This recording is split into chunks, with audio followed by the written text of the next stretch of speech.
Welcome to Timber Valley Woodworking. Here we're going to be making a walnut tabletop. Something about the size of a coffee table.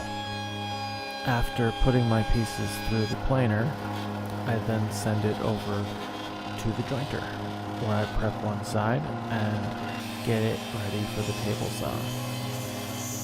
Here's where I cut the width of my pieces and get them ready for glue up. When ripping hardwood stock, I like to use a 24-tooth ripping blade. It helps clear the material out quicker and avoids burns. One of the pieces I had was a bit long, so I'm using the crosscut sled that I made in my last video to cut it down to a more manageable size. After choosing a grain pattern for my finished product and laying them out, I grab a T-square and mark where I'm going to be installing biscuits for when I glue up my panel. The biscuits are not 100% necessary, but they do make it much easier to line up during the glue up and make the finishing process a little bit easier if you don't have a planer large enough to flatten a top this size. After laying out my clamps and getting the pieces set in place, I can then test my biscuits and get to glue up. I'm using Type-On 3 for its extended working time and making sure to get the glue underneath the biscuits as well.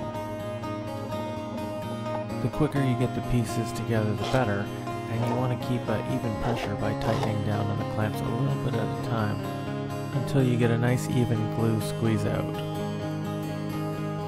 After about 30 minutes, I like to come back and scrape the excess glue off and wipe away as much as I can with a wet rag. This just makes it a little easier when you head to the planer. And of course you want to keep your table tidy. After 24 hours, you can then remove your tabletop from the clamps. And if you're like me and you don't have a planer large enough to handle something like this, you can find a local shop in your area who can give you a hand. My go-to place is Kopper Mill in Ajax, Ontario. The staff is great and they really help out at a reasonable price.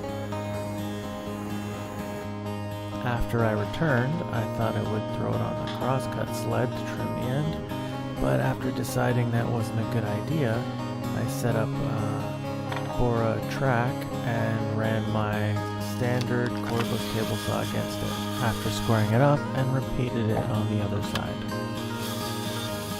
There were a few small knots and imperfections. A little CA glue and activator with some black tin makes it all go away. Perfect for walnut. And that is when the real sanding begins.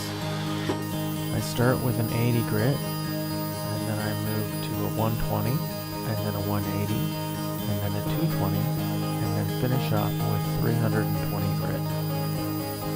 I use a Festool finishing sander, an ETS 150, and I have an AC36 dust extractor.